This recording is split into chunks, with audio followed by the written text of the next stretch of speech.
Hello and thanks for tuning in for another edition of Hoops Talk. I'm your host, Mike DuPont. Today is Tuesday, March the 10th. Thanks for tuning in however you might be following along. Feel free to check the description in the comments below or the link tree below should you feel so interested.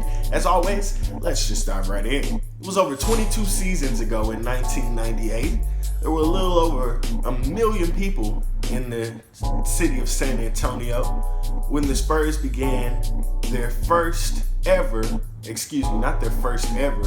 the Spurs made their first playoff run under head coach Greg Popovich. For 22 seasons, for the next 21 seasons, the Spurs would go on and not miss a single playoffs. There would be close runs, there would be close calls, there would be miraculous seasons, there would be fantastic runs, there would be championship seasons, there were MVPs, finals runs, a legacy that will go on to be told thousands, time and time over, countless times, probably thousands of times in the city of San Antonio. But I'll tell you one thing they're not talking about this year. The damn Spurs, because they stink. Alright, let's go ahead and rip the Band-Aid off. This might be the first time that streak might come to that streak. And look, residents, citizens, I know you don't want to hear this, but let's be realistic. You're looking at the Southwest Division. You see 4 solid teams, and you know that you're not among any of them. And I'm starting at the bottom here before you throw something at me through the camera. You've got the Memphis Grizzlies, who nobody was expecting anything out of. You've got the New Orleans Pelicans, who have Zion Williamson and this band of misfits who seem to be talented enough to make consistent playoff runs for the future. You've got the Dallas Mavericks and this budding superstar named Luka Doncic. You got the Houston Rockets and this MVP, this band of MVPs, two MVPs in the last 5 seasons in the Houston Rockets. And then somewhere along the line, if you want to go way back there, you've got the San Antonio Spurs. In tribute to my favorite sports show in existence ever created, I'm gonna go to the glasses here to make sure I read this right. But I've got some motivation. I'm sure Greg Popovich will take it with a grain of salt, but I've got some motivation here for that front office that is the San Antonio Spurs, and I'd advise you to go look that up to see who the general manager is. But I've got something I'd love to read to that front office. Do not go gentle into that good night. Old age should burn and rave at close of day. Rage against the dying of the light. Rage on, Spurs fans, rage on. You still have an opportunity to show us that this funeral was a little premature. This memorial was a little premature. The Spurs and the Mavericks are going to take action in the Southwest Showdown tonight on TNT. It's going to take place at 7 p.m. The Mavs enter with the record of 39-26. The Spurs do not have a winning record. They enter with a record of 26-36. The Mavericks are favored to win this game for my Vegas friends out there. Mavericks are favored by about 3.5. I didn't look up the total points. I'll be sure to start doing that from now on. The Mavericks and the Spurs, the Mavericks are favored to win by 3.5 points. It's a bit of a sweet line if you can get it. I understand it's on the road, but I also know that there's a possibility that Luka Doncic might not play. He is questionable, so that is something to consider if you're interested in the Vegas opportunities, in the Vegas investments that do present themselves. I would advise you to keep in mind that Luka Doncic is listed as questionable with the wrist injury. Could play, might not play, might be small. I just want you to know going into it at least what you could be expecting, because if he's out, it's gonna be a tough. I'm not saying it's gonna be impossible, but it's gonna be a tough hill to climb. Again, Mavericks Spurs tonight, 7 p.m. on TNT.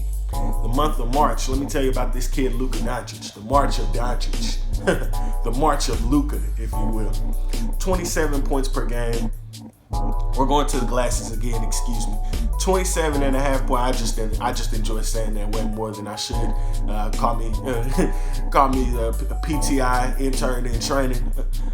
27.5 points per game, 8.5 assists, 9 rebounds, and a little over a steal a game. You could call it a steal and a half. I don't know how you get half of a steal, maybe a trap and somebody else gets a steal.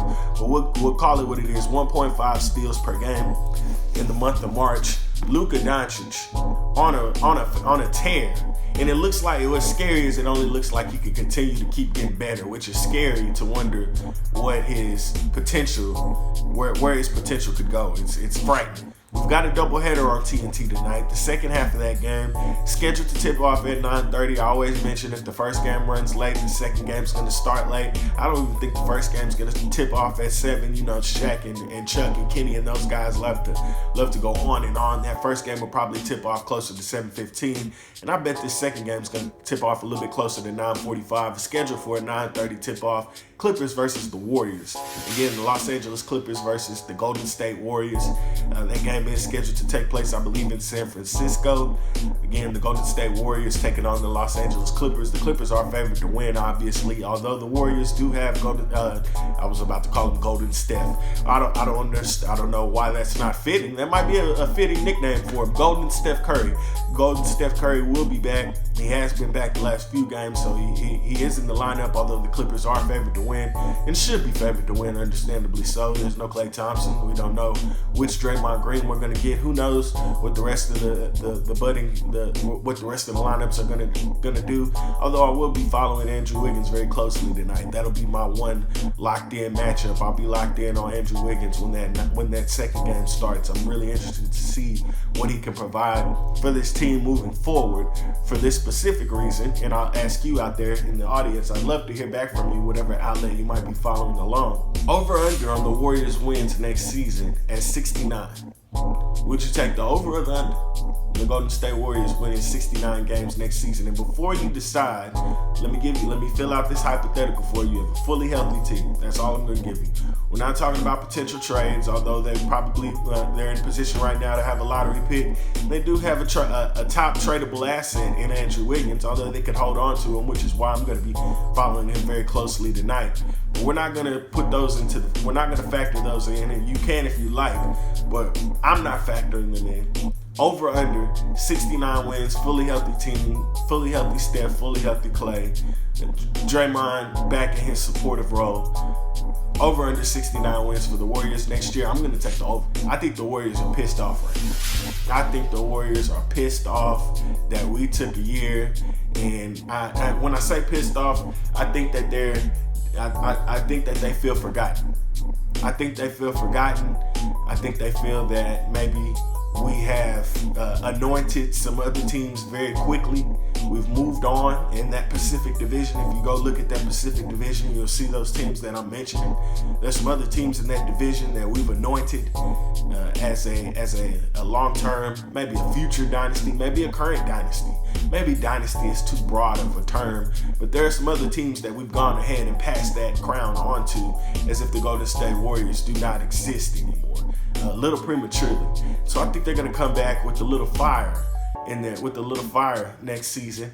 And with that in mind, I'm going to take the over at 69 games before even considering what they might do with that lottery pick that they're surely going to get, what they might do with Andrew Wiggins when the opportunity presents itself. As always, we appreciate you tuning in. We hope that you enjoy your time with your family. We hope that you enjoy your time with yourself. And most importantly, be blessed.